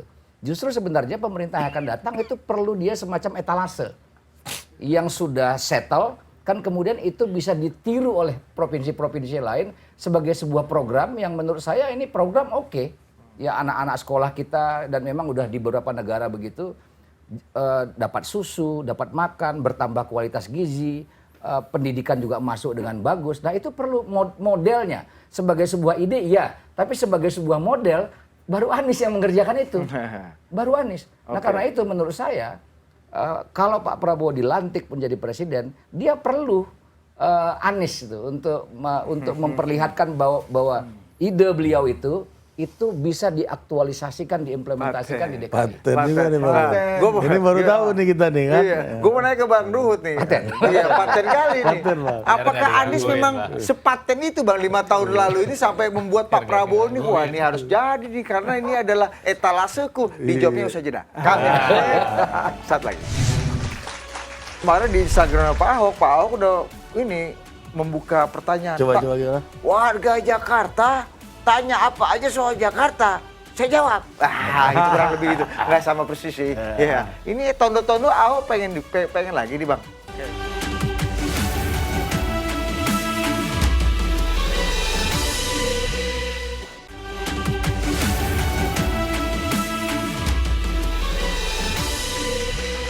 Oke Dinda. Nah, kita lanjut Kanda. kapan kita? Kita dulu? langsung ke Kanda kita. Kanda Jaksa ini dulu. Kalau denger Mendagri kita Ucok sendiri ini paten kali Anies Bang ya kan. Jempol 4. Etalase Anies ini. Iya, dan Pak Prabowo akan sangat untung kalau paten barangnya. Nah, Jadi Mendagri, udah itu Menteri Agama, mantap punya. Dua-duanya udah cocok. Mudah-mudahan ditonton oleh Pak Prabowo. Presiden Bang, yang ke-8. tapi menurut pengamatan Abang sendiri, Abang ini kan punya video-video dulu kritik juga 5 tahun lalu dukung Ahok garis keras. Emang Anies paten itu Bang 5 tahun ini membuktikan bahwa dia adalah gubernur terbaik se-Asia Tenggara. Jadi kan yang membuat Menteri Kehutanan kita Gunda Gulana, ini gimana sih dua menteri ini dalam negeri dan Menteri Agama ini kok ngajari kami untuk miara anak macan gitu. Ini yang membuat galau. Dan juga tadi bagus sekali Menteri Agama. Jadi Nasdem udahlah Anies ya. Karena jangan lagi beri kesempatan yang lain. Dalam hal ini ada juga yang menonjol loh. Tapi bagaimana nanti Menteri Agama Saroni itu kan kader Nasdem. Dia juga udah melangkah jauh loh. Jadi maksud Pak Menteri Agama jangan kasih hope lagi sama yang lain selain Anies kan itu. Tapi kalau aku karena aku jujur aja aku tim sukses Ahok pada waktu itu ya. Pak Andi ini sahabat saya suka marah-marah sama saya. Tapi ya jujur aja Jakarta mau bagus kemarin ya kalau Ahok menang beda Jakarta ini. Tapi ya udahlah kita jangan lagi lihat ke belakang. Tapi kan ini jadi bahan baku untuk menang lagi nih, paten kali kalau bahasanya. Etalasenya presiden. Iya, tapi kan yang jadi masalah seperti tadi yang dikatakan itu benar. Dalam hal ini user presiden dia kan mau siapa gubernur DKI ini. Memang sekarang bukan ibu kota negara, tapi ini Jakarta loh. Ya, ini Jakarta. Jadi itu yang jadi masalah. Itu yang membuat dari tadi Pak Menteri Kehutanan kita Gunda Gulana. Jadi itu yang saya lihat. Saya belum tahu ya dari kami. Kalau Ahok dengan Risma, ya, atau dengan Andika, kita belum tahu. Anies nggak mungkin Bang ya. Kalau dengan Anies kayaknya susah. Susah ya. Kenapa? Susah. Bu Mega nggak begitu pas atau Kan ada luka kan lama? narasinya sama sekarang sama Anies kan. Enggak, apapun Perubahan kan. kan yang ingin dicalonkan itu kan ditanya juga. Anies mesti pintar mengambil hati Ahok atau Risma atau Andika. Kalau dia nggak bisa ngambil hati itu kan susah. Andika siapa Bang? Andika Perkasa. Oh, Andika Perkasa. Ya, Jenderal Andika ini Bang. Bang, tapi kalau ini oke, kita Anies misalnya kita endapkan ya misalnya. Ini kan kita tahu paten, Pak Prabowo akan dapat manfaat. Ini nama baru, nama lama tapi baru lagi. Orang banyak menganggap bahwa Pak Ahok udah selesai, udah fade away. Nah kemudian muncul tadi rekan lamanya Pak Ahok, teman lamanya beliau juga Pak Sanusi bilang, barang ini ku tengok-tengok, ini detondo-tondo nih akan maju lagi gubernur DKI Jakarta. Pak Sanusi nggak logat Batak gitu. Oh iya Pak, ini interpretasinya kan agak lain ini. Kenapa lu jadi logat Batak gitu? Iya. Mentang-mentang sama Bang Bestari. Iya, terus kemarin di Instagram Pak Ahok udah ini membuka pertanyaan. Coba Pak, warga Jakarta tanya apa aja soal Jakarta, saya jawab. Gitu kurang lebih gitu. Nggak sama persis sih. Iya. Ini tondo-tondo Ahok pengen lagi nih Bang, kayaknya. Iya, kalau aku lihat pendukungnya sama seperti yang dikatakan tadi sama Menteri Dalam Negeri. Ini kan diminta, seperti Anies diminta ya. Kita harus hormati yang meminta. Baik itu yang minta Anies, minta Ahok, minta Risma, minta Pak Andika, atau siapapun lah. Tapi Ahok masih mungkin Bang maju lagi atau memang secara politik berat Bang karena beban politiknya yang juga berat. Jadi kita harus hormati Menteri Kehutanan kita ini senior di DPRD DKI. Tadi bisik-bisik sama saya. Bang kayaknya mau dirubah itu dan lagi ya bahwa tidak seperti pemilihan presiden 2 putaran kalau nggak 50+1. Jujur saja saya katakan kalau 1 putaran udahlah decoming gubernur itu Ahok. Ahok dia punya 40 lebih kok. Dulu apa sekarang? Bukan kemarin, 40 lebih. Ini lihat apalagi berapa banyak calon. Pecah juga suara Anies. Ahok itu suara 40-an itu udah suara dia. Partai solid tuh Bang ya? Solid. Nah, jadi ini seru juga nih Pak Bestari tadi ya, Menteri Kehutanan kita bilang, waduh, kalau betul itu Silih dirubah, wah ngeri kali. Iya. Udahlah Ahok, feeling saya Ahok. Masih Gimana, Bang Bestari? gimana Bang? Ya, Ahok nih gimana Bang? saya kira banyak ya tokoh-tokoh di Jakarta itu sangat banyak sekali ya. Dari macam-macam partai, dari partai kami ada Saroni, dari Golkar ada Zaki, ya. Dari tempat beliau ini ya ada Ahok, ada lagi tuh. Hampir 500 tahun umur Jakarta ini sudah. Ada satu orang tuh namanya Prasetyo Edi Marsudi itu. Oh, Paten. 2 kali jadi ketua DPRD. Top itu itu. belum pernah terjadi. 2 periode ya. 2 periode jadi ketua DPRD. Ini Paten Itu juga barang ini Bang? Itu juga bisa menjadi satu kandidat, memperkaya kandidat yang ada gitu ya. Tetapi akan siapa dengan siapa bergabung, ini Bang, Ya, yang belum jelas. Jadi Abang jangan bilang juga dulu bahwa Ahok sendirian bisa menang, belum tentu itu. Masih panjang perjalanannya. Enggak, yang lain ini kan rame. Iya kan? Kan? Iya nggak? Nah, semua punya kans. Iya. Ya toh? Semua punya kans untuk menang, semua punya catatan, dan mudah-mudahan ya, saya kira harapan-harapan yang terbesar itulah nanti yang akan diwujud nyatakan sebagai kandidat dan dimenangkan, kan begitu. Nah, menurut Bang Ruhut sendiri, Ahok punya beban sejarah ini nggak sih Bang? Untuk bisa maju lagi nih, atau menurut Abang justru ini waktunya Ahok untuk comeback lagi ke politik? Ya, Ahok udah jadi rahasia umum kita. Kemenangan Ahok itu jujur saja, ya, simpati kaum ibu, ya. Andi tahulah, wanita tuh sangat senang sama Ahok. Tapi dengan masalah pribadi dia. Tapi agak boleh saya bantah ini? Nggak boleh? Tunggu dulu, biar Abang dulu selesaikan. Barulah duduk di boncengan. Gila. Supaya dinamis gitu. Sabar Bang, tahan dulu Abang. Tahan dulu. Saya juga dulu dukung Ahok. Itu kasih dulu Abang kita ngomong. Tapi jangan, ya kan kita nggak tahu ya. Wanita ini kan kita, wanita secara keseluruhan, kita tidak tahu hatinya ya. Mudah-mudahan mereka masih gimana dengan Ahok. Itu aja kalau saya. Kan? Sama kan? Secara kualifikasi Bang, sama. secara kualifikasi kualitas Paten apa memungkinkan nggak? Memungkinkan. Kalau itu memungkinkan. Tinggal seperti yang saya katakan tadi. Ya, kalau nggak 50+1, Ahok itu memang harus diwaspadai. Belum putus ya undang-undangnya? Ini tadi. Kalau saya kira, Kasih dulu. kalau saya kira begini Bang, justru kalau Ahok maju, Anies maju, Anies yang menang ini. Ya tapi kalau rame begini. Tunggu dulu. Hitungannya sederhana aja. Kemarin di Jakarta dapat 42%. Baru nih, masih hangat. Nah, kalau Ahok itu pasangannya PDIP dengan P3 tetap, masa Gerindra nggak dihitung dengan koalisi itu akan dapat berapa? Tapi yang 40% ini kan tetap gitu loh. Iya. Kalah Ahok Bang, mendingan koalisi ke Anies dia. Jadi wakilnya Anies itu bagus nih, Bang. Bisa kalau bisa dibicarakan. Pak Mendagri. Tapi itu ada bagusnya itu ide memaketkan Anies dengan Ahok. Yang selama ini dibangun stigma terhadap politik identitas dari pembelahan. Dan itu bisa menjadi breakthrough atau semacam icebreaker gitu. Untuk supaya isu-isu begitu tuh selesai itu. Dan bahwa publik di bawah itu melihat para elitnya itu setajam apapun perbedaannya bisa menyatu. Sebenarnya elitnya ini harus memberikan contoh gitu. Sehingga yang di bawah itu terjadi pendewasaan. Itu menarik itu Bang, menurut saya. Saya sama Bang Ruhut ini, dia masuk Pemuda Pancasila saya ikut. Dia masuk KNPI saya ikut. Dia masuk Golkar saya ikut. Ke PDI aja saya nggak ikut. Demokrat. Jadi ini seniornya ngeri kali.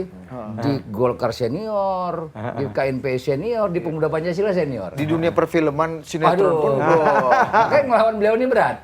Cuman kalau untuk kali ini saya yakin Bang Ruhut bisa mempertimbangkan itu untuk memberi PDIP bisa mensponsori untuk, ya kan selalu PDIP mengangkat isu kebinekaan, toleransi, NKRI. Nah ini juga lagi-lagi perlu etalase ini.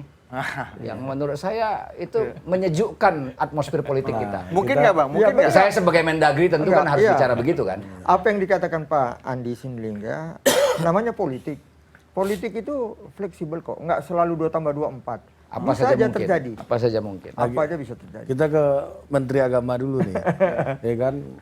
Ini dengan apa yang terjadi dengan PKS, PKB bisa berkoalisi air dan minyak ini Anda bilang, ini Ahok dan Anies ini lebih air dan minyak atau gimana nih? Dan peluang Ahok sendiri bener nggak kata Bang Ruhut? Ini kalau maju paten barang ini, tapi kita lebih paten, jawab. wah. Break dulu Gerinda, kasih dulu iklan. Ya aku lupa lah. Siapapun nanti yang akan menjadi penguasa akan melisting kira-kira siapa yang boleh maju dan tidak. Rasa-rasanya itu akan Dan Anies akan jadi target pertama yang harus dicoret. Target man. Ini potensial jadi macan soalnya.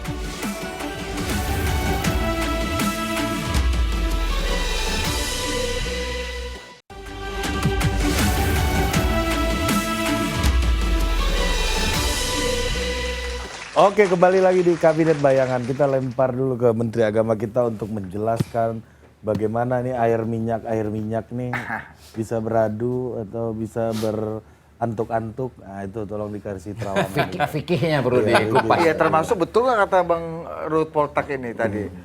Ahok ini masih paten, kalau bisa pakai skema nggak usah 2 putaran, barang ini susah ditahan. Apakah Anies dan Ahok ini juga kalau bersatu itu tanda-tanda mau kiamat juga? Coba. Kan Menteri Agama, jadi harus religius pertanyaannya. Jangan diulang lah itu. Itu pernyataan-pernyataan kayaknya 6 tahun lalu lah ya. Tapi secara prinsip begini ya, kalau saya membaca PDIP itu kan sangat ideologis memang. Jadi berpolitiknya hitam dan putih, bukan melulu ini bisa kerja bersama, tapi ada persamaan persepsi dan kepentingan ideologis itu yang seringkali dilihat. Makanya kalau mau jujur, dalam membangun koalisi, PDIP itu kan sangat selektif betul Bang. Iya. Bahkan dalam banyak hal bagi mereka itu bukan soal kalah dan menang. Misalnya di Pilpres, bagi mereka ya kalah menang itu konsekuensi dari sebuah pertarungan. Tapi kan tidak bisa merangkul semua orang dalam tanda kutip yang dinilai tidak punya kesamaan visi, ideologi, dan politik yang sama. Itulah PDIP. Untuk kepentingan politik PDIP mungkin itu bagus ya. Ini kan untuk menyolidkan basis konstituen mereka. Tapi di tengah politik kita yang serba terbuka dan cukup modern dan serba cair Bang, saya khawatir justru PDIP nggak punya teman nantinya untuk membangun koalisi di beberapa pilkada-pilkada yang cukup strategis termasuk di Jakarta. Apalagi misalnya kursi di DKI Jakarta misalnya, PDIP itu nggak cukup untuk maju sendiri. Apapun judulnya wajib hukumnya PDIP itu berkoalisi dengan yang lain. Nah yang kedua, ini saya repot ya. Saya khawatir nanti urusan pilkada DKI Jakarta dan provinsi-provinsi strategis yang lain. Ini ada irisannya dengan kepentingan kekuasaan politik yang berkuasa. Itu yang saya khawatirkan. Nama-nama yang muncul ada nama Anies, ada Ridwan Kamil, ada Ahok, dan seterusnya dan seterusnya. Kalau tiba-tiba penguasa saat ini misalnya nanti berbicara, saya nggak mau nama-nama ini. Dan partai-partai yang mau mengusung seperti Nasdem itu harus mendelete nama Anies. Bukan tidak mungkin, Nasdem pun juga akan sami'na wa ta'na. Karena Anies apapun judulnya, dia potensial akan jadi dalam tanda kutip ya, rival yang cukup serius terutama bagi Pak Prabowo. Dan saya termasuk yang meyakini dan hakul yakin nama-nama yang punya potensi maju di 2024 dalam tanda kutip, kalau bisa dikarantina dulu. Jangan bisa maju. Itulah yang saya khawatirkan. Ketika Nasdem ada di dalam bersama koalisi Prabowo dan Gibran, bukan tidak mungkin nama-nama yang dimention dan diplot oleh Nasdem itu, nama-namanya harus di-delete, dibatalkan dan seterusnya. Jadi tidak sederhana yang kita bayangkan, Bang. Oleh karena itu bagi saya, variabel elit lah yang akan menjadi faktor determinan dalam konteks bagaimana melihat potret pilkada di 2024 ini. Bahwa bicara tentang variabel survei, saya kira memang angkanya nggak akan berubah. Anies wa akhwatuha. Anies, Ridwan Kamil, ada Ahok, pasti itu aja namanya. Nggak mungkin akan ada kejutan-kejutan yang membuat saya kira popularitasnya ini akan menandingi nama-nama besar ini. Ini Pak Erik setelah PSSI ini gimana? Mau Pak Erik sekalipun Pak, namanya sampai Citratul Muntaha di PSSI, di Jakarta itu nggak bakal ngalahin Anies, nggak bakal ngalahin Ahok, nggak bakal ngalahin Ridwan Kamil. Popularitas dan elektabilitas. Kita berhasil menang, dapat medali emas SEA Games, masuk Olimpiade insya Allah. Pak, ini Pak, Persija Jakarta itu pilihnya Anies bukan Pak Erick Thohir gimana? Skripsi saya nulis tentang afiliasi politik Persija itu. Persija. Hampir 85% itu mendukung Anies Baswedan, Pak. Gimana ceritanya? Karena bagi insan politik dan insan bola itu dua hal yang berbeda. Bola, politik ya politik. Tapi Pak Ganjar gara-gara bola? Udahlah, itu operasi-operasi yang lain, Pak. Kata Hasto tuh banyak setrum-setrum yang lain. Bukan hanya soal bola-bola. Bola-bola itu yang tampak di permukaan aja, Bos. Nggak terlampau penting itu. Dan harus satu hal ya, pemilih bola itu dari dulu, afiliasi politiknya beda-beda. Jadi soal nolak bola Tapi atau untuk apa, Persija 80% ya? 80, itu mahasiswa saya yang nulis. Dan saya kebetulan pembimbing dan pengujinya. Pantes kemarin waktu di Gelora bukan tuh euforianya masih kelihatan tuh Persija. Berarti nggak ada gunanya dong Pak Erick Thohir pidato-pidato di ruang ganti. Kalau memang laku, Pak, mestinya jadi wakil presiden. Kan ada gangguan yang lain dalam tanda kutip sejarah politik. Kenapa nggak jadi tiket? Oh, padahal membangun bolanya mantap betul, Pak. Itulah yang saya sebutkan. Sukses di bola, jangan minta tepuk tangan di politik. Itu dua hal yang berbeda. Dua cabur yang berbeda. Dua cabang yang berbeda. Nah, makanya yang ingin saya katakan adalah, ini soal bola udahlah, jangan kaitkan dengan politik. Jadi makanya saya selalu membantah. Kalau kekalahan Ganjar itu dikaitkan dengan penolakan soal bola, U20, udahlah. Bagi saya itu nggak penting. Iya. Pak Menteri Bukan Agama, faktor utama. Tapi Pak Ahok itu punya beban sejarah sendiri nggak sih untuk bisa comeback lagi dalam politik kontestasi gitu? Kalau dari segi Ahoknya, saya kira Ahok itu lekas move on. Ini yang perempuan-perempuan juga tadi kata Bang Marwar, karena pendukung perempuannya dulu jadi loyalis. Tapi memang harus diakui, Ahok itu captive marketnya masih solid, Pak. Secara personally, secara pribadional, Ahok sepertinya siap untuk bertanding kembali di Jakarta. Tapi menurut Anda bisa compete nggak? Nggak ada, Pak. Dalam politik tuh nggak ada beban sejarah, Pak. Yang ada itu dukungan partai, adakah partai yang mengusung atau tidak. Nah, PDIP per hari ini di antara begitu banyak nama, Ahok masih paling tinggi. Cuman Apa untung dan ruginya PDI mencalonkan kembali Ahok? untungnya punya nama besar, punya ceruk pemilih, loyalitasnya di level pemilih masih kuat. Cuman ruginya memang Ahok ini pernah ada persoalan dengan kasus hukum, yang kedua pernah kalah dan dikalahkan oleh Anies Baswedan. Saya membayangkan kalau ingin menyatukan Anies dan Ahok itu adalah sebagai upaya rekonsiliasi, saya kira udah nggak relevan. Politik identitas sudah selesai. Tapi kalau memang nanti ada musuh bersama, common enemy, dari kekuasaan misalnya, tiba-tiba Nasdem dan PDIP bertemu, menyatukan Anies dan Ahok, nah itu cocok, Pak. Kalau tak ada musuh bersama, musuh besar, yang akan dilawan bersama rasa-rasanya menyatukan kedua kubu ini mubazir, Pak. Terlampau kuat jadinya. Harus lawan monster dulu. Harus lawan monster. Problemnya per hari ini monsternya nggak ada. Unfortunately, berani tidak Nasdem ketika berada di dalam kekuasaan itu berbeda. Ya. Petunjuk-petunjuk di pilkadanya itu akan berbeda dengan kekuasaan. Karena siapapun nanti yang akan menjadi penguasa akan melisting kira-kira siapa yang boleh maju dan tidak. Rasa-rasanya itu akan Dan Anies akan jadi target pertama yang harus dicoret. Target man. Ini potensial jadi macan soalnya. Bang, itu bener nggak? Coba Anda melihat nggak bahwa Mas Anies ini kemungkinan akan dilokalisir nih atau dihambat ini dari koalisi pusat, kalau kata Bang Bestari tadi, boleh semua asal jangan bertentangan dengan pemerintah Pak Prabowo. Ya saya nggak melihat, saya sepanjang yang saya tahu nggak melihat ada sampai hari ini paling nggak ya upaya untuk penjagalan Anies gitu. Karena memang dari Aniesnya sendiri pun kan belum ada apa namanya statement apa-apa yang terkait DKI. Lagi-lagi analisanya Menteri Agama tadi gimana menurut Anda? Ya sebagai sebuah pandangan dari pengamat ya bisa saja, mungkin saja kan. Ya, ini skripsi mahasiswa ini loh Bang tadi. Jadi lagi-lagi begini, saya tetap melihatnya gini, kalau soal pilkada DKI ini, saya setuju tuh undang-undang tentang DKI itu jangan lagi 50% plus 1. Karena nggak logis. Dia sudah bukan ibu kota, daerah khusus sama saja seperti Aceh, sama seperti Jogja, tapi kok 50% plus 1, sehingga aspirasi kayak Pak Bang Ruhut ini, sehingga siapa yang menang tadi meyakini kalau itu dirubah berarti siapa yang terbanyak dia yang menang kan gitu kan. Jadi sehingga semua orang punya peluang untuk berkontestasi dan rame pasti calonnya, sehingga tidak terjadi polarisasi seperti yang sudah-sudah. Kalau Ahok sendiri Anda melihatnya gimana? Punya beban sejarah atau Anda rasa bahwa ini juga waktu yang paten juga untuk Ahok? Saya merasa nggak ada, Ahok nggak punya beban sejarah di publik ya menurut saya. Misalnya terhadap vonis pasal penistaan agama itu. Nah, dia kan tidak kehilangan pendukungnya juga kan. Nah, tapi kalau mau jujur melihatnya ini sebenarnya Ahok itu ini terjadi juga di teman-teman PDIP yang teman-teman kita juga, Bang. Problem Ahok itu kan cuma mulut saja. Kan itu harus diakui semua itu ya tidak diucapkan ke media mungkin iya, tapi kan di belakang kan teman-teman juga mempersoalkan itu. Nah, yang kedua, Bang Ruhut, ada satu yang paling penting yang banyak orang belum lihat tuh. Sebenarnya kalau pada waktu itu Ahok betul konsisten maju lewat independen, itu ceritanya akan beda, Bang. Dan kalau kita lihat survei-survei pada waktu itu, Ahok itu menembus 50% lebih itu waktu dia mengatakan independen. Tapi begitu itu berubah maju lewat partai, itu drop. Jadi penurunan elektabilitas Ahok itu bukan dikarenakan secara signifikan karena kasus penistaan agama, tapi lebih pada inkonsistensi itu, Bang. Itu yang menurut saya nggak ada masalah. Ahok kalau mau coming back saya kira welcome. Iya, Bang Bestari. Ya, Sebagai orang yang pernah bersama Ahok, bersama Anies, kembali lagi bahwa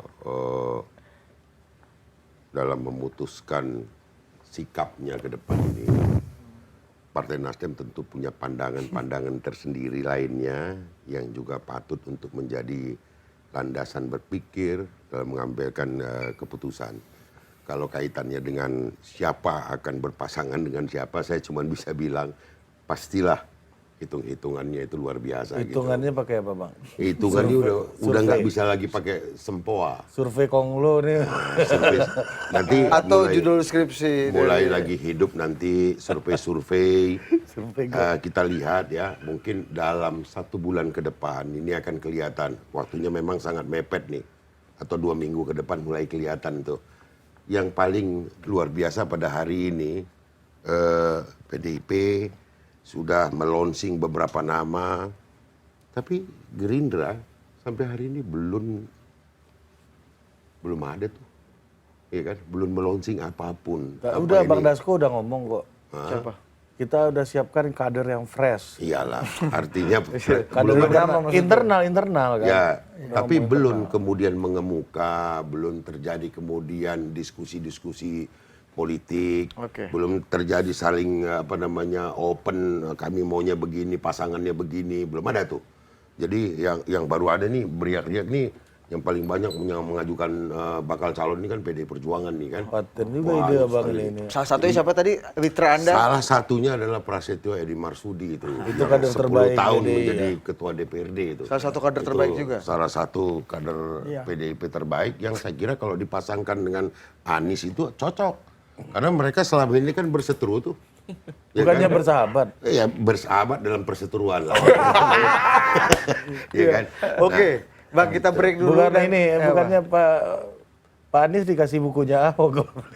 Ya, artinya pemikiran Ahok dia tahu, pemikiran Anies pun dia tahu, dia punya pemikiran sendiri. Saya 10 tahun di Jakarta ini jadi ketua DPRD. Siapa itu? Ini punya kapasitas yang sangat baik. Siapa beliau? Prasetyo Edi Marsudi. Oke, kita break dulu.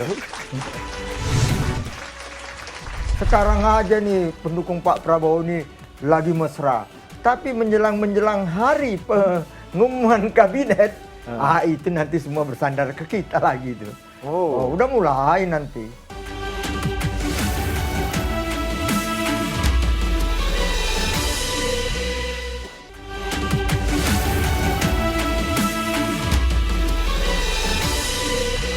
Oke, kembali lagi di Kabinet Bayangan. Betul. Dan pertanyaan penting Pak Presiden. Tadi kalau hint dari Bang Bestari ini, kita harus ikut cuaca dan nuansa dari pemerintahan yang baru.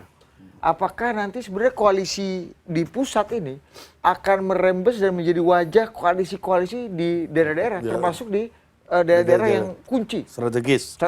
Dan apakah Prasetyo Edi akan direstui oleh kekuasaan? Silakan Pak Bestari. Begini, bahwa di Republik Indonesia tercinta ini kita belum mengenal yang namanya koalisi permanen. Sehingga tidak ada itu di atas di Pilpres berkoalisi kemudian sampai ke bawahnya koalisi sampai ke Pilkada kabupaten kota. Kan begitu. ya kan? Maka Di provinsi kunci aja, Bang. tentu di provinsi-provinsi yang agak, kita tahulah, tanpa harus kita sebutkan, mungkin ada hukum yang tidak tertulis yang berlaku di sana.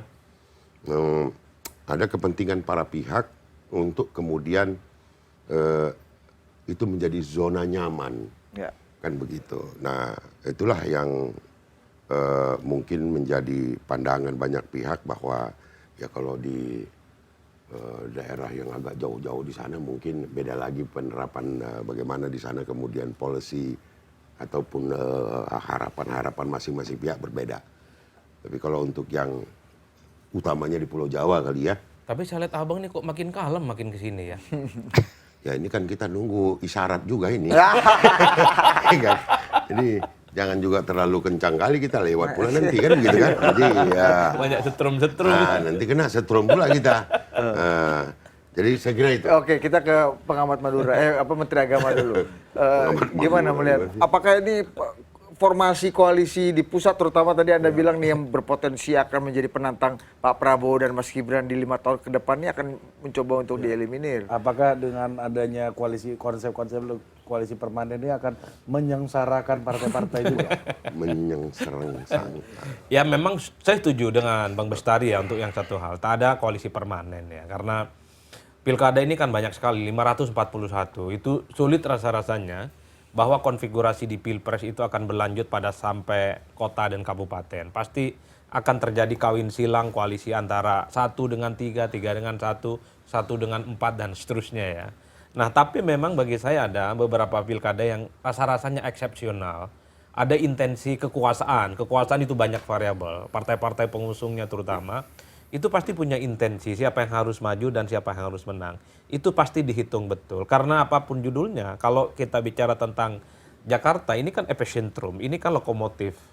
Soal siapa yang sebenarnya akan dipertaruhkan untuk 5 tahun yang akan datang.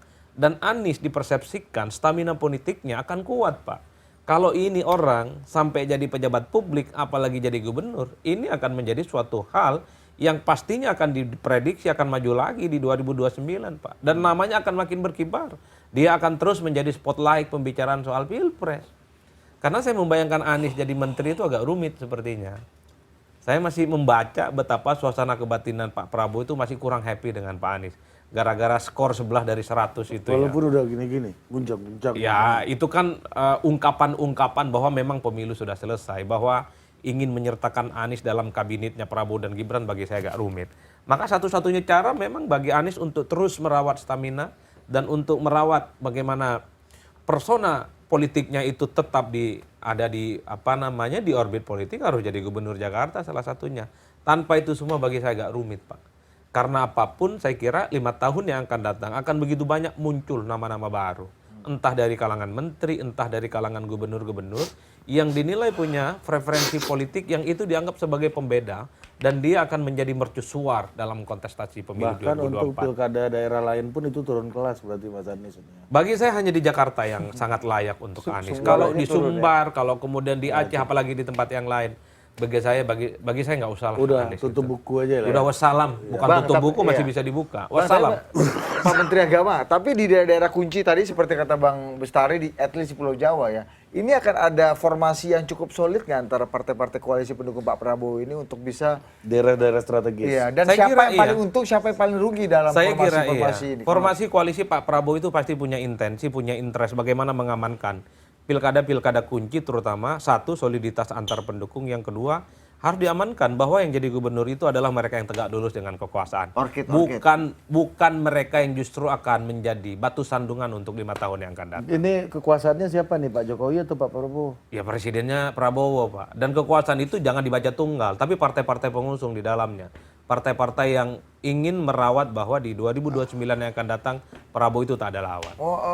Kok partai Bang Ruhut jadi agak lonely dong, agak sendiri dong? Ya kalau belum pakai tentu formasi juga, kamu. belum tentu Anda. juga. Kan sedang membangun kekuatan politik. Kan tergantung bagaimana kerja-kerja politik di Pilkada 541. Dan Enggak, saya di yakin, daerah-daerah kunci ini kita nggak usah ngomong yang lain-lain lah ya. Tapi di daerah kunci di Pulau Jawa dan tadi. pasti akan struggle, Pak. Jawa. Dan pasti akan Provinsi struggle. kunci. Pasti akan struggle. Jakarta akan struggle. Makanya muncul nama-nama besar seperti Ahok, Risma mulai dimunculkan. Jawa Tengah apalagi pasti struggle. siapapun nanti yang akan diusung oleh kekuasaan dalam tanda kutip ya, pasti akan dilawan oleh PDIP tentu untuk merebut kembali basisnya, termasuk di Jawa Timur. Pasti PDIP itu sedang mencari siapa sosok-sosok yang paling mungkin akan mereka usung. Konon Hovifah juga didekati supaya bisa maju dari PDIP. Ini yang saya kira memang apapun bagi saya, yang jadi gubernur, bupati, dan wali kota nanti di Pilkada November ini akan dijadikan sebagai ujung tombak untuk mesin politik di 2009, Pak. Itu saja pertarungannya. Jadi yang dikatakan Menteri Agama kita benar.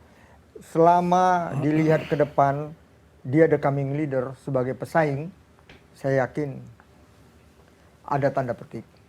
Maksudnya akan ditebas. Ya lebih kurang. Ada cap merah lah gitu. Karena itu sangat berpengaruh. Tapi kami PDI Perjuangan juga enggak lonely. Kenapa? Sekarang aja nih pendukung Pak Prabowo ini lagi mesra. Tapi menjelang hari pengumuman kabinet, itu nanti semua bersandar ke kita lagi tuh. Oh, udah mulai nanti. Emangnya, waduh, koalisi gemuk itu kan kami bisa sangat berpengalaman yang gitu-gitu. Ini ada aja nanti istilah orde baru, BSH. Apa tuh? Barisan Sakit Hati. Oh, BSH. Itu bisa ke kita. Atau nanti. jangan-jangan abang pula yang bersender ke Pak Prabowo nanti. Ya aku khawatir kalian bilang gua jaksa agung, gua yang jadi jaksa agung. Itu yang bahaya. Iya. Jangan-jangan pas Pak Prabowo nonton acara kita tadi, paten juga si Ruhut ini ya kan. Oke. Bang Ucok gimana terakhir Bang? Ya, tapi saya sependek pengetahuan saya tentang Pak Prabowo ya, dia nggak punya record main tebas. Justru sekarang kalau kita lihat bagaimana langkah dia itu merangkul seluas-luasnya termasuk PDIP kan. Iya, tinggal PDIP kan belum membuka pintu saja. Mungkin waktunya saya nggak tahu, tapi paling tidak kalau melihat langkah Pak Prabowo semua dirangkul tuh. Dan Pak Prabowo tidak punya rekor cawe-cawe itu.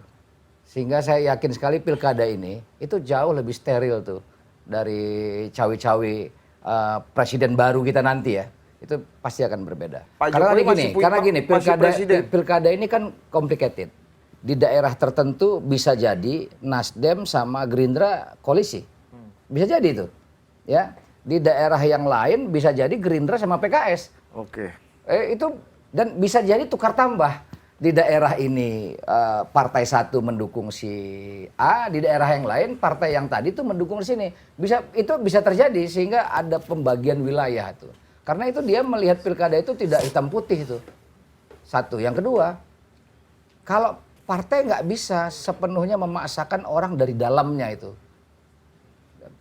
Nggak bisa, misalnya contoh lah kita mau sebut aja misalnya, tadi disebut misalnya di DKI.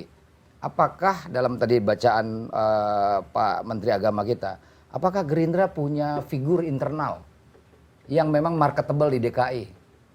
Kan tidak ada juga. Nah, itu kan resiko juga itu kan.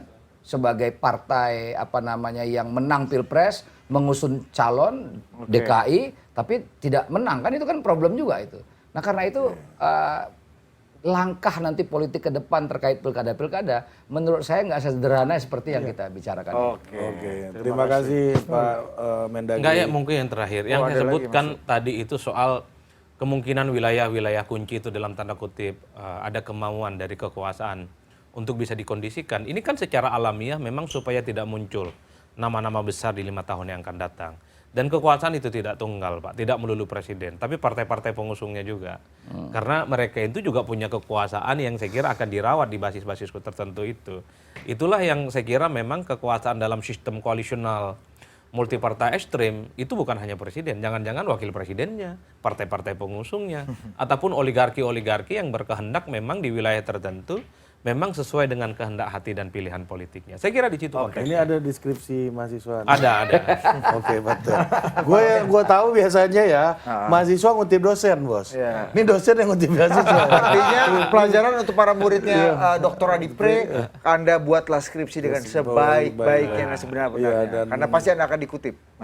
Dan skripsi yang paling baik adalah skripsi yang selesai. Itu kata Anies Baswedan.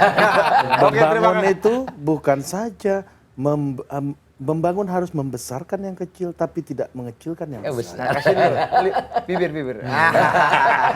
Oke, memang ini presiden. Gemoy, Gibran.